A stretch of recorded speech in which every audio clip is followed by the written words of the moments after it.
በባለፈው ክፍል 1 ጥንቅራችን በኢትዮጵያ አዋጪ የሆኑ 20 ቢዝነስ ሐሳቦች ውስጥ 5ቱን አካፍለናችሁ ነበር። በዚህ በክፍል 2 ደግሞ ጥንቅራችን የቀሩትን 5 እናካፍላችኋለን።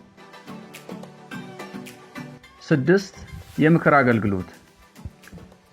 በኢትዮጵያ የቢዝነስ ምክር አገልግሎት መስጠት ዘርፍ በእርግጥ በጣም ሰፊ ኢንዱስትሪ ሲሆን የአገልግሎት ወሰኑም ስትራቴጂ ማማከር፣ ማኔጅመንት ማማከር፣ ቴክኖሎጂ ማማከር፣ የሰው ሀብት ማማከር፣ ማርኬቲንግ ማማከር፣ ቀረጥና ታክስ ማማከር፣ ስልጠና ማማከር፣ ግብርና ማማከር፣ ፋይናንስ ማማከርና ሌሎች ብዙ አገልግሎቶችን ያካትታል።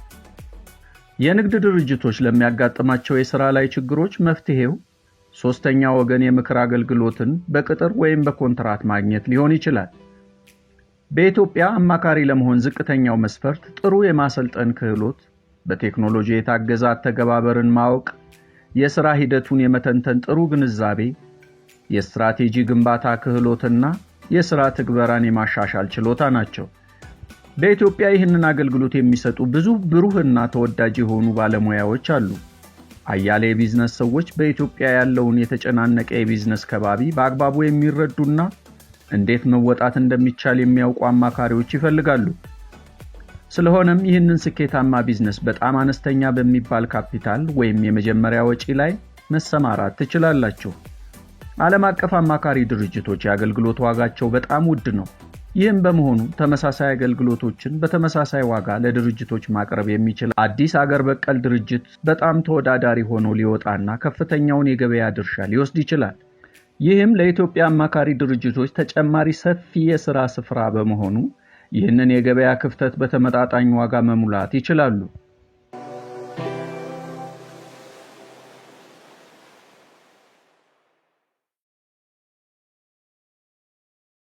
ሰባት የማስታወቂያ ድርጅቶች።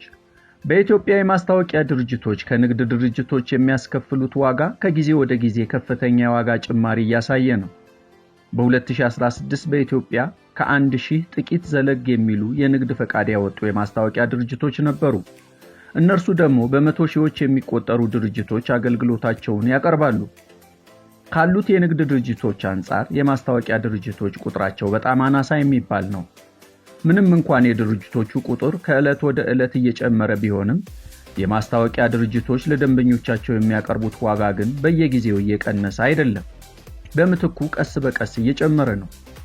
ቀደም ባሉት ዓመታት በቲቪ እና በሬዲዮ የሚቀርቡ ማስታወቂያዎች የ1 ደቂቃ የቲቪ ማስታወቂያ 250,000 ብር ሲከፈል ለሬዲዮ ደግሞ 25,000 ብር ለ1 ደቂቃ ያስከፍላል። እነዚህ ከፍተኛ ዋጋዎች ድርጅቶች ሌሎች አማራጮችን እንዲያማትሩ ምክንያት ሆኗቸዋል። ይህም የኢትዮጵያ ማስታወቂያ ድርጅቶች ክፍተቱን ለመሙላትና ጠቀም ያለ ትርፍ ለማግኘት ያግዛቸዋል። የበለጠ ደግሞ የማስታወቂያው ዘርፍ በኢትዮጵያ ሕግ ለውጭ ባለሀብቶች ዝግና ለኢትዮጵያውያን ዜጎች ብቻ የተጠበቀ ነው።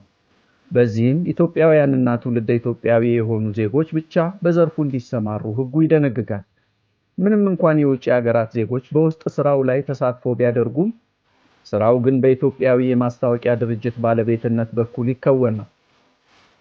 የማስታወቂያ ድርጅቶች በኢትዮጵያ እንዲሁም ሌሎች አዳዲስ አገልግሎቶችን ይሰጣሉ።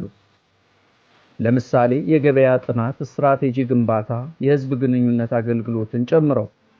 ለምሳሌ 251 የማስታወቂያ ድርጅት በ2011 የተመሰረተ ሲሆን አሁን ላይ 70 ያህል የንግድ ድርጅት ደንበኞችን ይዟል። እናም አንዳንዶቹም ግዙፎቹ የቢራ አምራች ድርጅቶች ሲሆኑ እነርሱም ከ50 ሚሊዮን እስከ 100 ሚሊዮን የኢትዮጵያ ብር በዓመት ብቻ ለማስታወቂያ ድርጅቶቹ ይከፍላሉ። 8 የተንቀሳቃሽ ስልክ ጥገና። የስልክ ጥገና በኢትዮጵያ ብቻ ሳይሆን በዓለም ዙሪያ ትልቅ ቢዝነስ ነው። በእንግሊዝ ሀገር በተደረገ ጥናት ሰዎች በ3 ዓመታት ብቻ 1 ቢሊዮን የእንግሊዝ ፓውንድ ለስልክ ጥገና ብቻ አውጥተዋል። ይህም ከ5 ሰዎች አንዱ ብቻ የስልክ ስክሪኑ በተመሳሳይ ጊዜ ውስጥ ተሰብሮ፣ በዚህም ምክንያት 77 በመቶ የሚሆኑት የስልክ ዋስትና ስላልገቡና 56 በመቶዎቹ ብቻ ስልካቸውን ከአደጋ የሚከላከል ጠንካራ ሽፋን የሸፈኑ። በዚህም ምክንያት ስራው የደንበኞች ጥንቃቄን ታሳቢ ያደረገ ስራ በመሆኑ አዋጪነቱ የተረጋገጠ ነው። ይህንን አሃዛዊ መረጃ ታሳቢ በማድረግ በኢትዮጵያ ውስጥ የዚህ የስማርት ስልኮች ተጠቃሚ ቁጥር በከፍተኛ ብዛት በመጨመሩ ጥሩ ትርፍ ሊያስገኝ እንደሚችል ታሳቢ ማድረግ ይገባል። ይህ ቢዝነስ ከትንሽ እስከ መካከለኛ ድርጅት ወይም ግዙፍና ዘመናዊ ፍራንቻይዝ ድርጅት በታወቀ የድርጅት ስም በማቋቋም መጀመር ይቻላል። 9 ሰው አልባ አውቶማቲክ ማሽን ወይም ቬንዲንግ ማሽን። ሰው አልባ አውቶማቲክ ማሽን በኢትዮጵያ አዲስ ስራና ከገበያም የወጣ ስራ ነው። ሰው አልባ አውቶማቲክ ማሽን ራሱን የቻለ ማሽን ሲሆን የተለያዩ ነገሮችን ለተጠቃሚዎች በማቅረብ ይታወቃል። ለምሳሌ ስናኮች፣ ጋዜጦች፣ ለስላሳ መጠጦች፣ ሎተሪ ቲኬቶች፣ ሲጋራዎች ወዘተ። ባለ ብዙ አገልግሎት የሚሰጡ ማሽኖችም አሉ ለደንበኞች። ለምሳሌ ከረሜላ፣ ኩኪስ፣ ቺፕስ፣ ፍሬሽ ፍራፍሬ፣ ወተት፣ ቀዝቃዛ ምግቦች፣ ሳንዱች፣ ቡናና ሌሎች ትኩስ መጠጦች።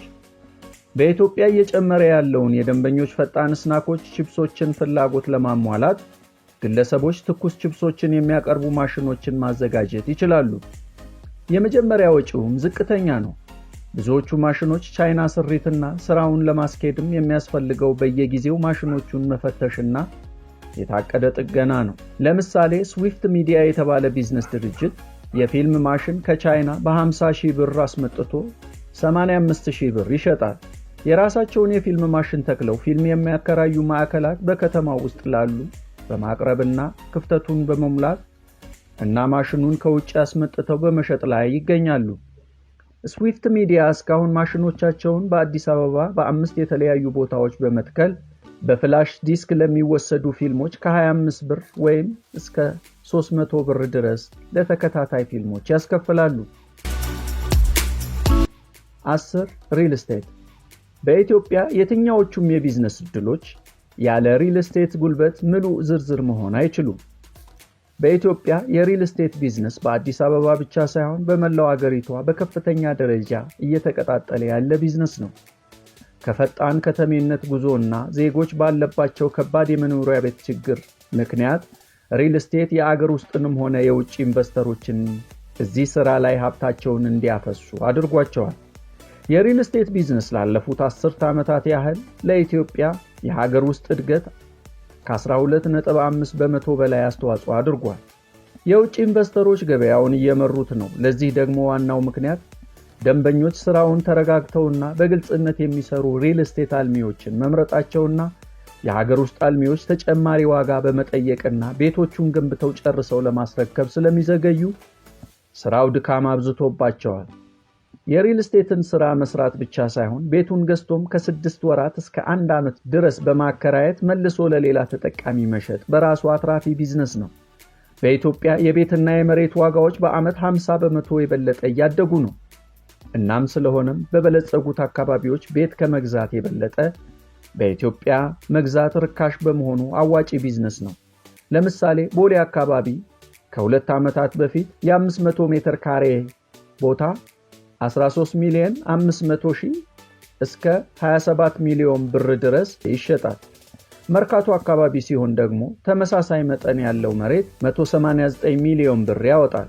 ኮንዶሚኒየም ቤቶችን በርካሽ ገዝቶ በቀላሉ በሚያምር መልኩ አስተካክሎና ሙሉ የቤት ዕቃዎች አሟልቶ ለውጭ ሀገር እንግዶች ለሳምንት ወይም ለወር ማከራየት ገንዘብን ባንክ ከማስቀመጥ የበለጠ ሌላኛው አትራፊ ስራ ነው። ጥቂት ምሳሌዎችን እንጨምር። አንድ 300 ካሬ ሜትር ላይ ያረፈ ባለ አንድ ደርብ ህንፃ በአዲስ አበባ ከአያት ሪል ስቴት በ460,000 ብር ይሸጥ ነበር የዛሬ 20 ዓመት በፊት። አሁን ላይ 9 ሚሊዮን ብር ያወጣል በትንሹ። ይህም በአማካኝ 2000 በመቶ ጭማሪ ማለት ነው። ስለሆነም ሪል ስቴት ቢዝነስ ላይ ሀብትን መዋል ዋጋው እየወደቀ ያለውን የገንዘብ መግዛት አቅም ከችግር መታደግ ነው። ቀሪ 10 አዳዲስ አዋጪ የቢዝነስ አይነቶችን እንቀጥላለን። ሐሳባችንን ከወደዱት እንደዚህ አይነት ወቅታዊ መልእክቶች እንዲደርሳችሁ ቻናላችንን ሰብስክራይብ፣ ላይክ እና ኮሜንት ያድርጉ። ለምንሰጣችሁ ነፃ አገልግሎት ክፍያችን እርሱ ነውና። ክፍል 3 ይቀጥላል። ያቆየን።